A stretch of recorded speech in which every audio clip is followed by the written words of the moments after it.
tudo bem?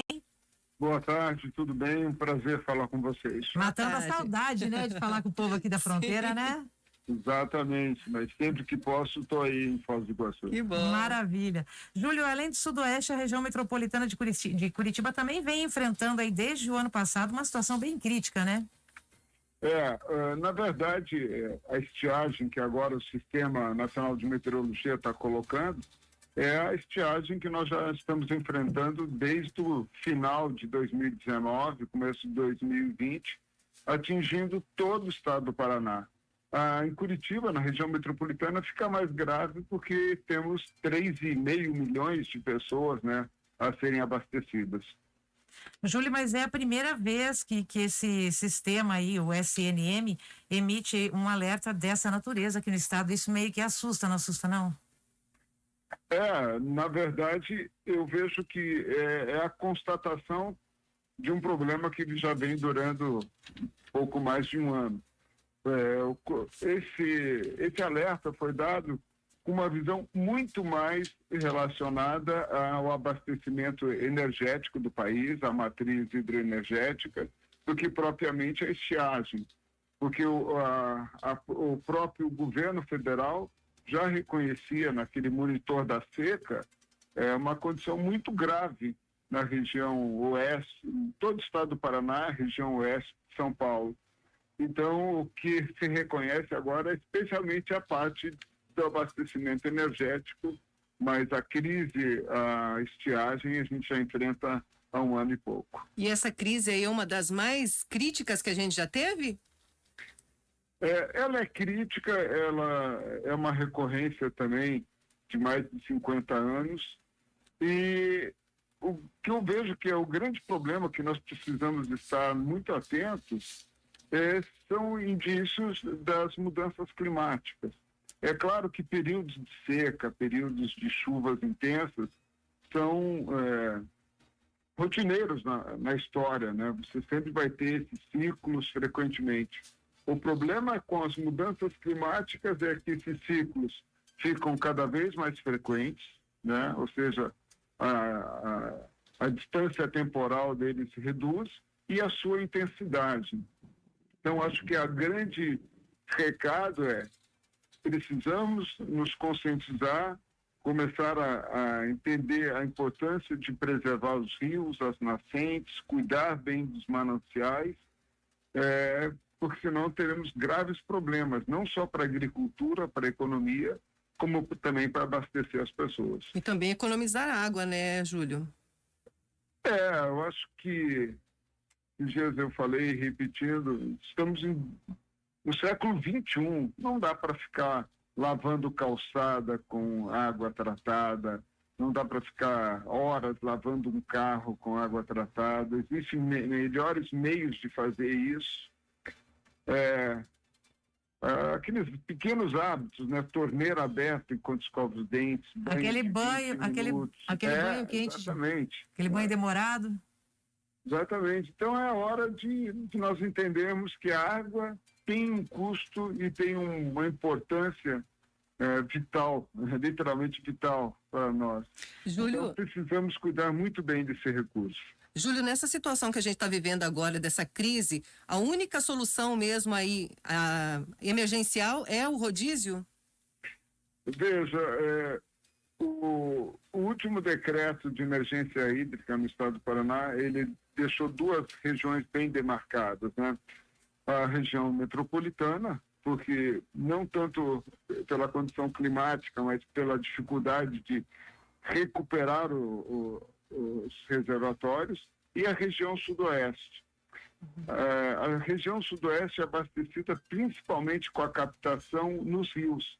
E como vocês falaram no início, como os rios respondem muito rapidamente, se não chove, ele desce rapidamente o volume, se chove, ele sobe. Então, esses rios, esses sistemas do sudoeste do Paraná são os mais impactados, e mais rapidamente são impactados. Então, nesse momento, assim como está acontecendo em Curitiba, é extremamente importante fazermos o rodízio, infelizmente, mas precisamos, acima de tudo, da colaboração das pessoas. Júlio, Júlio, você falou da questão ambiental aí, mas eu te pergunto o seguinte: pode ter faltado por parte da Sanepar algum investimento para evitar isso? Tipo assim, pensando em um plano B para evitar esse racionamento todo? Eu sempre coloco o seguinte: em primeiro lugar, a Sanepar está sempre investindo, né, no estado inteiro. Por exemplo, vou te dar agora de Cascavel. Cascavel, nós inauguramos uma nova captação no Rio São José. O volume de água dos rios de Cascavel desceu mais de 30%. E Cascavel está sentindo menos esse problema exatamente por uma nova captação. Então, a Sanepar constantemente está fazendo investimentos para melhorar a captação e a distribuição da água. Mas estiagens do tamanho que nós estamos vivendo, nós não podemos e não devemos ter infraestrutura para tanto. O que eu quero dizer? Se eu fosse fazer reservatórios do tamanho para uma estiagem como essa, esses custos seriam enormes e, evidentemente, repassados à tarifa. Então, a Sanepar continua trabalhando, mas para eventos como o que nós estamos vivendo agora, é muito difícil ter uma estrutura de reservação suficiente. E até quando, pela previsão do Sistema Nacional, vai essa estiagem, Júlio? Quando que a gente vai ter um refresco? O sistema, a previsão do sistema foi bastante dura, principalmente para o centro-oeste do Paraná, como para toda a bacia do Rio Paraná, mostrando que a gente vai ter até o final do inverno condições bastante baixas de chuva, abaixo da média, e o verão também não será um verão dos sonhos, no máximo na média. Então a gente pode esperar para a região oeste e centro-oeste do estado até o final do ano condições não tão favoráveis. Júlio, tem uma explicação para essa falta de chuva? Tem várias explicações. Até o momento, até os últimos meses, nós tínhamos o fenômeno de Laninha, né, que é o resfriamento da água do Pacífico, que traz menos chuvas aqui para a região sul.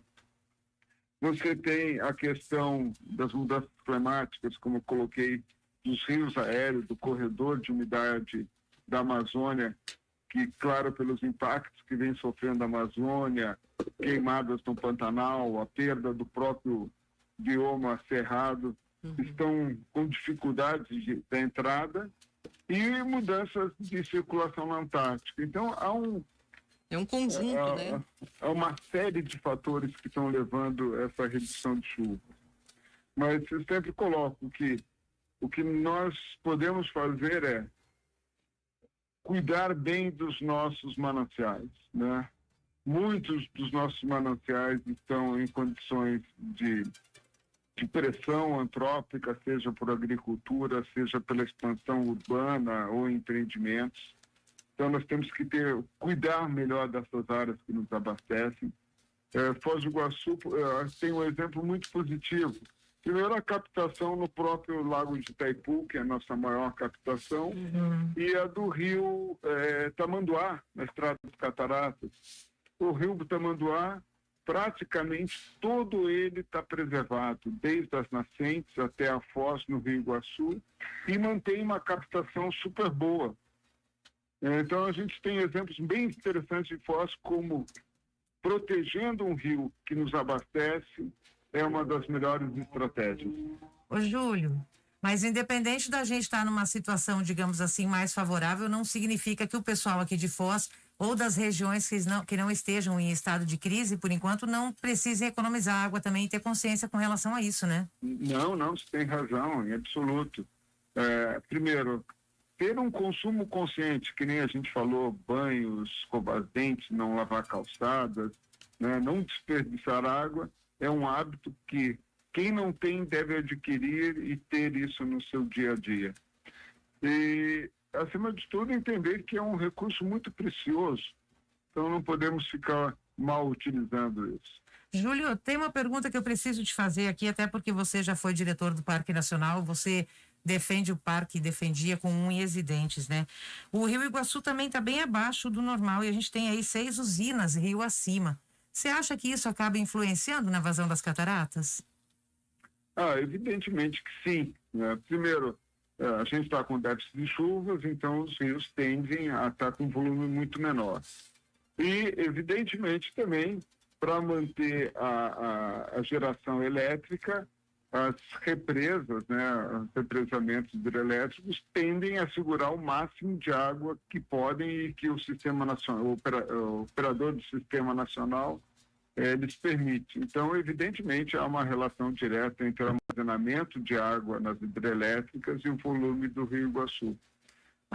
Essas são o dilema que frequentemente nós enfrentamos, não só agora, mas desde que se decidiu ter tantas hidrelétricas no Rio Iguaçu, é o que o Parque Nacional e todo o ecossistema do Rio Iguaçu sofre. Deu saudade do parque agora? Sempre. Final do mês já vou passar uns dias aí no parque. Coisa boa. Dê um pulo aqui na Itaipu FM tomar um café com a gente, tá bom? Obrigado, um prazer falar com vocês. Valeu, Júlio. Tchau. Aí a gente falou com o Júlio Gonchorowski sobre a crise hídrica. Ele agora que é diretor de meio ambiente da Sanepar, já foi diretor do Parque Nacional do Iguaçu. E agradecer ao trabalho, né,